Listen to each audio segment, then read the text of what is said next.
Hello student, आप लोग कैसे हैं।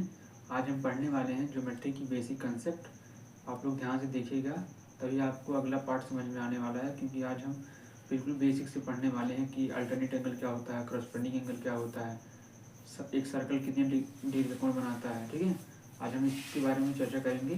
कल आपको कन्वर्जेंसी ऑफ ट्रायंगल के बारे में हम पढ़ाने वाले हैं। ठीक है, तो आज बिल्कुल लेक्चर छोड़िएगा मत, आराम से पढ़िएगा बेहतर तरीके से, ताकि आपको आगे की लेक्चर आसानी से समझ में आए। तो आज हम पढ़ने वाले हैं, देखिए पहली स्लाइड में क्या है। आज है एक सर्कल। देखिए, एक सर्कल जो होता है, एक सर्कल हमेशा 360 डिग्री का कोण बनाता है। ठीक है, 360 डिग्री का कोण बनाता है। और जब एक सर्कल को हम 4 भागों में बांट देंगे बिल्कुल सीधी रेखा में, तो ये बन जाएगा 90 डिग्री का कोण बनाएगा। क्योंकि 360 डिग्री को अगर हम 4 भागों में काट देते हैं, ये देखिए 360 डिग्री को अगर हम 4 भागों में काट देंगे, कितने कोण बनेगा? 90 डिग्री कोण बनेगा, है ना। और जब भी आपको एक सीधी रेखा पर एक बिल्कुल सीधी रेखा खींची जाए, बिल्कुल एकदम सीधी रेखा, तो हमेशा 90 डिग्री का कोण बनाता है। ये हम आपको पता होनी चाहिए। ठीक है, यहाँ पे देखिए एक रेखा है, ये वाली सीधी रेखा है, ये वाली, इसके ऊपर एक बिल्कुल सीधा रेखा खींचा गया है ऊपर की तरफ। तो यानी कि यहाँ से लेकर के यहाँ तक 90 डिग्री का कोण बन गया है, यहाँ से लेकर यहाँ तक 90 डिग्री का कोण बन गया है। सिमिलरली नीचे भी वही है, एक बिल्कुल सीधी रेखा खींची गई है इस तरह से, और एक यहाँ पे सीधी रेखा खींची गई है। यानी ये भी कितने डिग्री कोण बन गया? 90 डिग्री का, क्योंकि बिल्कुल सीधी रेखा है। चारों मिलाकर कितने डिग्री कोण बन गया? 360 डिग्री का। ठीक है, और अगर हम एक रेखा की बात करें, एक सीधी रेखा पर कितने डिग्री कोण बनता है, तो हमेशा बनेगा 90 + 90 180 डिग्री। देखिए यहाँ पे 90 है, यहाँ पर भी 90 है। इन दोनों को अगर हम जोड़ देते हैं, इस वाले रेखा पे 90 डिग्री कोण बन रहा है, इस वाले रेखा पर 90 डिग्री, तो अगर हम दोनों को जोड़ देते हैं तो एक यहाँ से लेकर के यहाँ तक कितने डिग्री कोण बनेगा? 180 डिग्री का कोण बनेगा। तो हमेशा आपको याद होना चाहिए, एक रेखा पर 180 डिग्री का कोण बनता है। ठीक है, और नीचे अगर हम ऐसे कर देंगे तो 180 डिग्री कोण यहाँ भी बन जाएगा, 180 डिग्री का कोण। इन दोनों मिलाकर के एक सर्कल 360 डिग्री का कोण बनाता है। ठीक है, आपको इतना क्लियर हो गया होगा। तो आगे हम देखते हैं कि क्षेत्रफल किसे कहते हैं। क्षेत्रफल उसे कहते हैं जब भी आपको किसी भी चीज़ का क्षेत्रफल निकालना हो। जैसे आपके घर पे अगर रूम जो रहता है, रूम वो भी किसी क्षेत्रफल में रहता है, तो रूम के अंदर वाला जो चारों तरफ का दीवार है, उसके अंदर जो फर्श होता है, वो फर्श कितने दूर में फर्श है किया गया है, उसी को हम कहते हैं क्षेत्रफल। यानी कुछ भी हो सकता है, वर्गाकार हो सकता है, त्रिभुजाकार हो सकता है ना, रेक्टेंगल हो सकता है। तो यहाँ पे अगर त्रिभुज है, त्रिभुज के देखिए अंदर वाला पार्ट बिल्कुल रेड कलर का है, यानी कि ये क्या है? ये क्षेत्रफल है, बिल्कुल अंदर वाला जमीन वाला पार्ट, बिल्कुल इसे कहते हैं क्षेत्रफल। इंग्लिश में कहते हैं एरिया, इसी को कहते हैं क्षेत्रफल। क्षेत्रफल किसे कहते हैं? किसी भी चीज़ के अंदर वाला जो हिस्सा होता है, जमीन वाला जो अंदर का हिस्सा होता है, इसी को हम क्षेत्रफल कहते हैं। ठीक है, अच्छा, आपने देखा होगा कि ज्योमेट्री में अल्फा, बीटा, गामा क्यों यूज किया जाता है। अब बहुत सारे बच्चे होते हैं कहते हैं कि यहाँ पे अल्फा, बीटा, गामा हम देखते हैं तो हम कन्फ्यूजन आ जाती है कि ये क्यों अल्फा लिखा गया, क्यों बीटा लिखा गया है। तो अल्फा, बीटा, गामा इसलिए लिखा गया है, जब भी किसी डिग्री का मान, ठीक है, जब भी किसी डिग्री का मान कन्फर्म नहीं रहता है कि इसमें 10 डिग्री रहेगा कि 20 डिग्री रहेगा कि 40 डिग्री रहेगा, तो वहाँ पे हम क्या रखते हैं? अल्फा रख सकते हैं, या बीटा रख सकते हैं, या गामा रख सकते हैं, कुछ भी रख सकते हैं। ठीक है, इसे बोलते हैं गामा, इसे बोलते हैं बीटा, इसे बोलते हैं अल्फा, इसे बोलते हैं थीटा। ठीक है, जब भी किसी भी एंगल का, कोण का मान पता ना हो कि कितनी डिग्री का कोण है, तो हम यही कोई इसमें से चारों में से कोई भी रख सकते हैं। जब भी देखते होंगे क्वेश्चन में, जब भी प्रश्न पूछा जाता होगा, वहाँ पे लिखा रहता होगा कि यहाँ पे ये अल्फा डिग्री का कोण है, यहाँ पे 30 डिग्री कोण है, तो अल्फा डिग्री मान बताइए। यानी कि ये मान हमें पता नहीं है, हमें ज्ञात करना पड़ेगा, तब पता चलेगा। तो जब भी किसी डिग्री का मान पता ना हो, तो वहाँ पे हम तीनों में से कोई भी, चारों में से, तीन में से कोई भी रख सकते हैं। तो आपको क्लियर हो गया अल्फा, बीटा, गामा क्यों रखते हैं। जब भी किसी डिग्री का मान पता ना हो, तो वहाँ पे अल्फा, बीटा, गामा कुछ भी रख सकते हैं। जब भी कहीं पे आपको दिखे अल्फा लिखा है, बीटा लिखा गया, तो समझ जाइए कि यहाँ पे डिग्री वाली बात आ रही है। किसी कोई भी डिग्री हो सकता है। हम जब सॉल्व करेंगे इस प्रश्न को, तो समझ में आ गया यहाँ पे कितने डिग्री का कोण बनेगा। ठीक है, देखिए यहाँ पे एक सीधी रेखा है, एक सीधी रेखा में अगर हम कोई भी एक लाइन खींचते हैं, तो यहाँ पे कुछ डिग्री का कोण बनेगा। ठीक है, तो हमें पता नहीं कितने डिग्री का कोण बनेगा, तो हम सीधे लिख सकते हैं यहाँ पे थीटा डिग्री का कोण बन गया। ठीक है, यहाँ पे मान लीजिए 70 डिग्री कोण बन गया। ठीक, आपको पता है एक सीधी रेखा में 180 डिग्री का कोण बनता है। ठीक है, जब ये वाली 70 डिग्री है, ये थीटा डिग्री यानी पता नहीं है कितने डिग्री हो जाएगा। टोटल 180 है, 180 में से हम 70 घटा देंगे तो कितना 10 डिग्री बचेगा, यानी थीटा वाला जो है 10 डिग्री कोण बना गया। ठीक है, ठीक 180 में 70 घटा है ना, तो 110 डिग्री कोण बना। तो ये वाला जो थीटा वाला कोण है ये 110 डिग्री का कोण बनाएगा। ठीक, यानी कि यहाँ पे हमें थीटा का मान पता नहीं था, हमने ज्ञात कैसे किया कि यहाँ पे 70 डिग्री कोण दिया गया है क्वेश्चन में, यहाँ पे थीटा दिया गया है, हमको पता है यहाँ से एक रेखा पर पूरा 180 डिग्री कोण बनता है। तो हमने क्या कर लिया, 180 में से 70 घटा दिया तो हमारा बच गया 110 डिग्री, यानी थीटा का मान 110 डिग्री आ गया। देखिए यहाँ पे हमें पता नहीं था कि कितने डिग्री कोण बना है, इसीलिए हमने थीटा रख दिया था। अब हमने ज्ञात कर लिया कि 110 डिग्री कोण बन गया, इसीलिए अल्फा बीटा गामा का मान रखा जाता है। तो आगे हम देखते हैं वर्टिकली अपोजिट एंगल किसे कहते हैं, शीर्षाभिमुख कोण।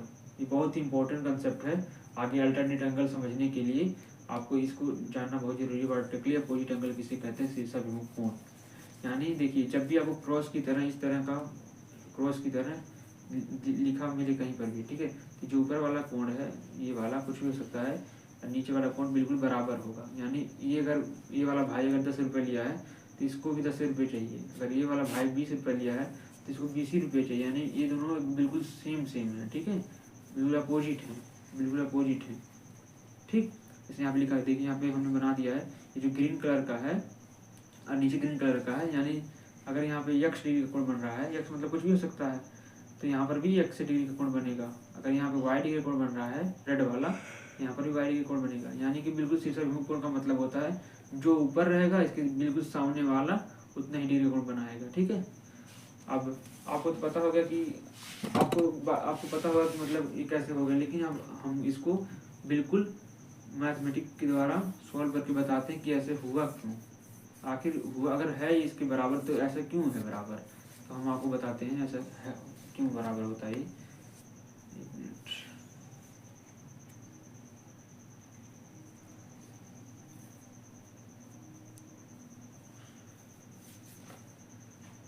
देखिए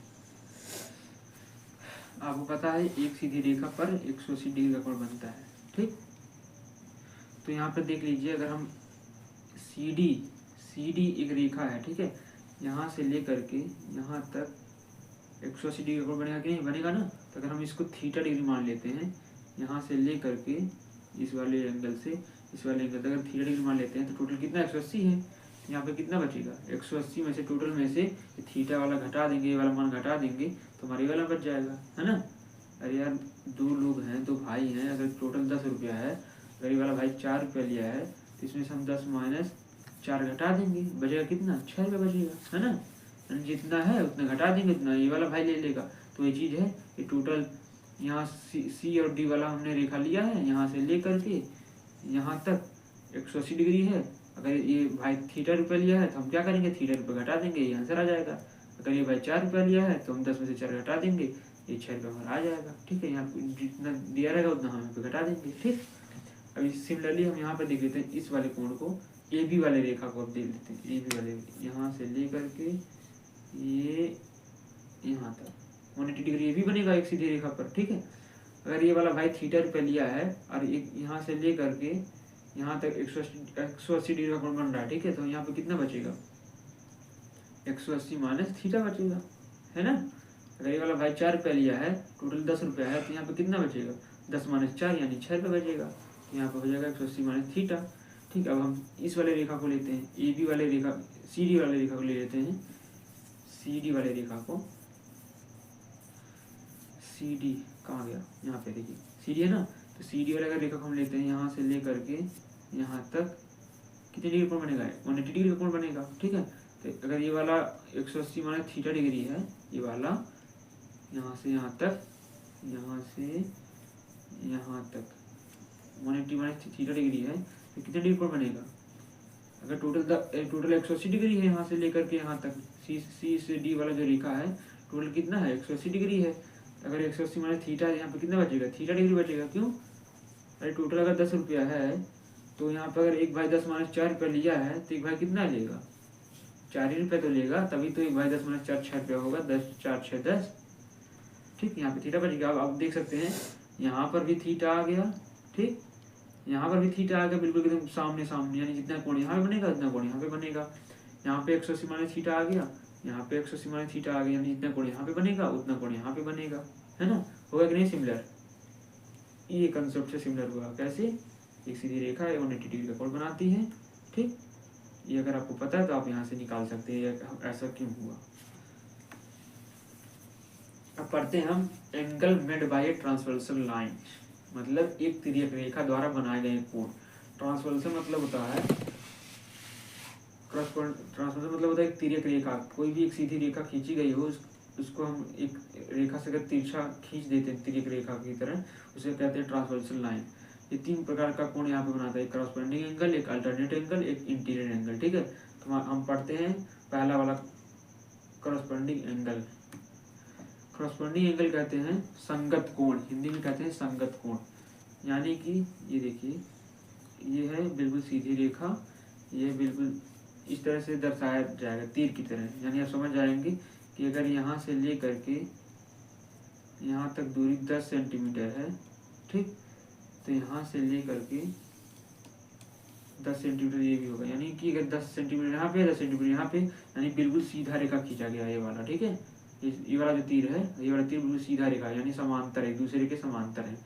अब इसके ऊपर एक तिर्यक रेखा खींची गई, तिर्यक रेखा कौन सा है, ये है तिर्यक रेखा, ठीक। अब संगत कोण इसे कहते हैं, संगत कोण यानी कि ये देखिए, ये जो यक्स वाला कोण है, यक्स कोण है, ऊपर वाले में देखिए 4 भागों में तिर्यक रेखा जो है 4 भागों में बांट दे, ऊपर भी 1 2 3 4, 1 2 3 4, तो ऊपर वाले में बाएं तरफ यक्स डिग्री का कोण बना है, तो नीचे वाले में भी बाएं, ऊपर नीचे वाले जो नीचे वाला लेयर है, तो इसमें भी ऊपर की तरफ बाएं तरफ यक्स डिग्री कोण बनेगा, है ना। देखिए ऊपर वाले में बाएं तरफ यक्स डिग्री है यहाँ पे, तो नीचे वाले में बाएं तरफ यक्स डिग्री है। अगर ऊपर वाले में दाएं तरफ ए डिग्री है तो ऊपर वाले में दाएं तरफ ए डिग्री का कोण बनेगा। अगर नीचे वाले में दाएं तरफ y डिग्री है तो नीचे वाले में दाएं तरफ y डिग्री बनेगा। अगर नीचे वाले में बाएं तरफ b डिग्री है तो यहाँ पर b डिग्री बनेगा। यानी कि संगत कोण उसे कहते हैं अगर दो समांतर रेखा खींची गई हो, उसके बाद तिर्यक रेखा से एक लाइन खींची गई हो, तो जिस पोजीशन में ऊपर जिस जगह रहेगा, अगर ऊपर की तरफ दाएं तरफ जितना कोण बनेगा तो नीचे वाले लेयर में लाइन में ऊपर वाले में दाएं तरफ उतना ही कोण बनेगा। यानी जहाँ पे जिस पोजीशन में ऊपर है उसी पोजीशन में नीचे रहेगा, इसी को कहते हैं संगत कोण।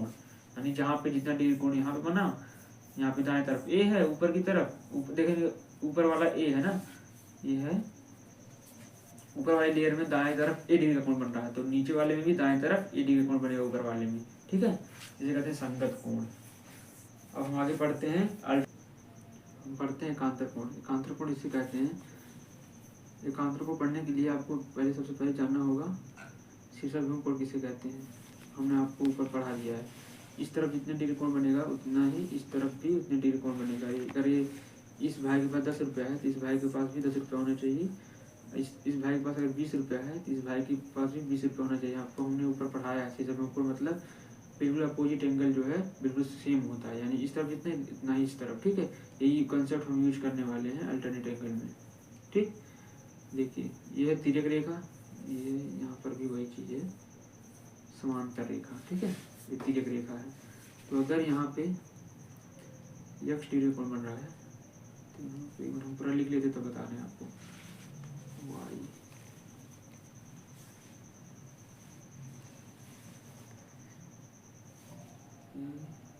ए सी डी वाई, ठीक है। देखिए संगत कोण से क्या हो जाएगा, अगर यहाँ पे ऊपर वाले में बाएं साइड x डिग्री है, ठीक है, यानी x बराबर हो जाएगा a के।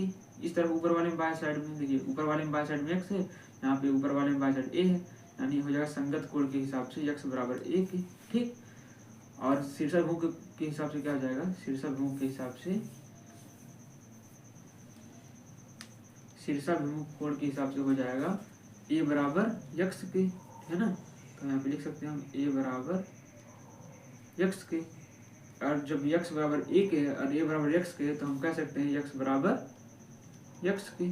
है ना। ये हो गया आपका अल्टरनेट एंगल, ठीक है, एकांतर कोण, यानी यक्स वाला जो है यक्स के हो जाएगा, यक्स के बराबर हो जाएगा, यहाँ पे जितना कोण बनेगा उतना ही कोण यहाँ पर भी बनेगा, ठीक। सिमिलरली यहाँ पे अगर ये वाई वाला ऊपर दाएं साइड में वाई डिग्री का कोण बन रहा है तो यहाँ पर भी बी ऊपर वाले दाएं तरफ बी का कोण बनेगा, यानी कि वाई बराबर बी के। आपको पता होगा ए शीर्षाभिमुख कोण बी बराबर वाई के हो जाएगा, बिल्कुल देखिए अपोजिट है, तो यहाँ पर लिख सकते हैं बी बराबर वाई के। वाई बराबर बी के है, बी बराबर वाई के, तो हम कह सकते हैं वाई बराबर वाई के। ये हो गया आपका एकांतर कोण, ठीक। सिमिलरली नीचे देख सकते हैं, अगर यहाँ पे नीचे वाले में दाएं साइड सी है, नीचे वाले में दाएं साइड में एक्स है, तो हम कह सकते हैं कि सी बराबर एक्स एंड ये आपका संगत कोण हो गया सी बराबर एक्स, और एक्स बराबर कितना हो गया ए के। ये हो गया आपका शीर्षाभिमुख कोण, ये वाला, ठीक है। हम कह सकते हैं एक्स बराबर ए के, और जब सी बराबर एक्स के, एक्स बराबर ए के, तो हम कह सकते हैं सी बराबर है ए के, एकांतर कोण। जैसे सेम यहाँ पर देख सकते हैं डी वाला, अगर बाएं साइड में डी है तो यहाँ पे डी बराबर वाई हो जाएगा, समान क्या नाम है, करस्पॉन्डिंग एंगल के हिसाब से, है ना। यहाँ पे संगत कोण के हिसाब से आपका हो जाएगा, यहाँ पे लिख लेते हैं, संगत कोण के हिसाब से डी बराबर वाई के।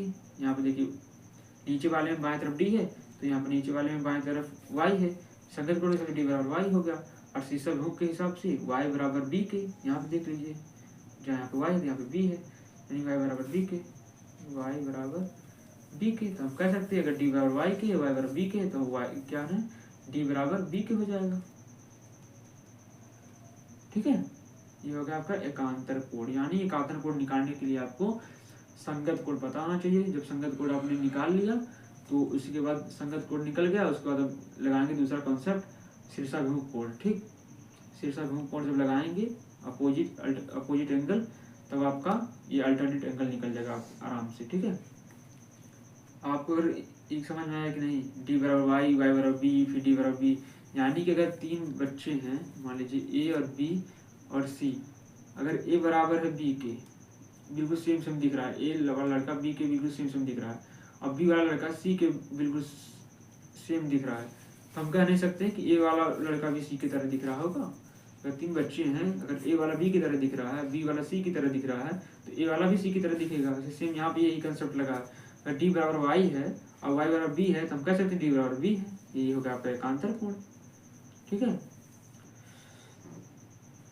अब पढ़ लेते हैं इंटीरियर एंगल, आंतरिक कोण किसे कहते हैं। आंतरिक कोण उसे कहते हैं, आप पता होगा हमने पढ़ाया है कि ये जो सीधी रेखा पर 180 डिग्री का कोण बनता है। यहाँ पर अगर हम कोई रेखा खींच देते हैं तो इस वाले कोण को मिला करके इस वाले कोण को दोनों जोड़ देंगे ऐसे, तो 180 डिग्री का कोण बन जाएगा। ऐसे यहाँ पर भी है आपका तिर्यक रेखा है, यहाँ पे देखिए ये वाला सीधी रेखा है, यहाँ से ले करके यहाँ तक 180 डिग्री कोण बनेगा। यानी अगर यहाँ पे x है और यहाँ पे y डिग्री कोण बन रहा है, तो x और y मिला करके 180 डिग्री कोण बनाएगा, ठीक है। यानी x प्लस वाई बराबर 180 डिग्री, ठीक।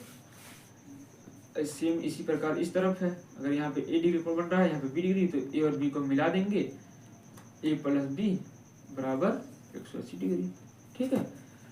सिंपल सा उपाय है कि अगर सीधी रेखा खींची, सीधा रेखा है कोई, तो वहाँ पर 180 डिग्री कोण बनेगा। तो यहाँ पे अगर कुछ डिग्री यहाँ पे बन रहा है, कुछ डिग्री यहाँ पे बन रहा है, तो दोनों मिला देंगे, तो दोनों मिला करके 180 डिग्री का कोण बन जाएगा। सिंपल सा, इसी को कहते हैं हम आंतरिक कोण। अब हम पढ़ लेते हैं, जो कि ये वाला कॉन्सेप्ट आपको कल की क्लास में बहुत ही ज़्यादा इम्पोर्टेंट है, आप देख लीजिएगा। मतलब कि संगत भुजा किसे कहते हैं, करस्पॉन्डिंग साइड किसे कहते हैं। भुजा मतलब होता है त्रिभुज, देखिए त्रि मतलब तीन, भुज मतलब भुजा, मतलब भुजा मतलब साइड हो गया, यानी देखिए तीन साइड मिलकर एक त्रिभुज बनता है। साइड मतलब होता है भुजा, कहाँ गया यहाँ पे, साइड मतलब भुजा, ठीक है। तो यहाँ पे तीन भुजा मिलकर करके एक त्रिभुज बना है, ठीक। तो हम कह सकते हैं क्या नाम है, एक का संगत कोण कौन सा है, एक का संगत भुजा कौन सा है। तो भुजा अगर आपको किसी भी कोण का अगर भुजा निकालना हो, यहाँ पर अगर ए का संगत भुजा निकालना, तो बिल्कुल के सीधे ताकिए, यहाँ पर नीचे की तरफ देखिए कि इसके नीचे की तरफ दो कोण कौन सा है, एक बी है और सी है, इसके नीचे की तरफ दो कोण है ना। तो हम क्या कह सकते हैं, एक का संगत कोण BC है, ए का संगत भुजा, सॉरी कोण नहीं संगत भुजा। तो BC ये रेखा ना, यहाँ से ले करके यहाँ तक पूरा एक रेखा खींचा गया है यहाँ तक, यानी कि ए का संगत भुजा, भुजा मतलब ये रेखा वाला हो गया, कितना है BC है, ए का संगत भुजा BC है, ठीक है। सेम इसी प्रकार अब हम निकाल लेंगे बी के बिल्कुल सीधे ताकेंगे, दो कोण कौन सा बन रहा है बी के, देखिए यहाँ पे तीर गया ना, ये वाला रेखा, ये वाला रेखा, ये वाला, तो यहाँ पे ए और सी है, तो हम कह सकते हैं बी का संगत भुजा AC है। यहाँ पे देखिए हमने लिखा है नीचे बी का संगत भुजा AC है। सिमिलरली यहाँ पे सी का अगर संगत भुजा निकालेंगे, यहाँ पे देखिए सी है, तो सी के बिल्कुल सीधे देखिए कौन सा दो कोण बन रहा है, एक ए और एक बी, यहाँ पे देखिए हमने तीर का निशान लगा दिया है, यानी कि सी का संगत भुजा AB है, AB या बी है, ये वाला रेखा, ठीक है। तो आपको पता चल गया होगा कि संगत भुजा किसे कहते हैं।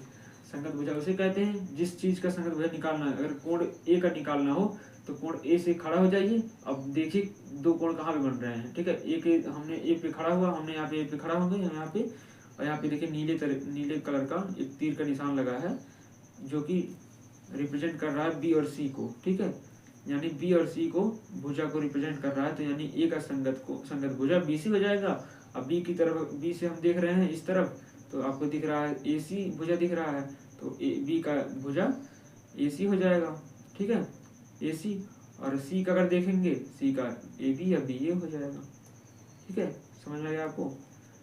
अब हम आगे के जो कॉन्सेप्ट हैं अगले पार्ट 2 में कंप्लीट करेंगे। आप लोग अच्छे से इसको दोबारा पढ़ लीजिएगा, एक बार फिर से क्लास को देख लीजिएगा, ताकि कॉन्सेप्ट आज का क्लियर हो जाए और आपको अच्छे से कल की क्लास बिल्कुल अच्छे तरीके से समझ में आए, ठीक है। अगर आप लोगों को अच्छे से समझ में आया हो तो आप लोग चैनल को सब्सक्राइब कीजिए और बेल आइकन को प्रेस कीजिए। अपने दोस्तों को जरूर शेयर करिए कि अच्छे से अच्छे मतलब कॉन्सेप्ट क्लियर हो सके, ठीक है। Take care.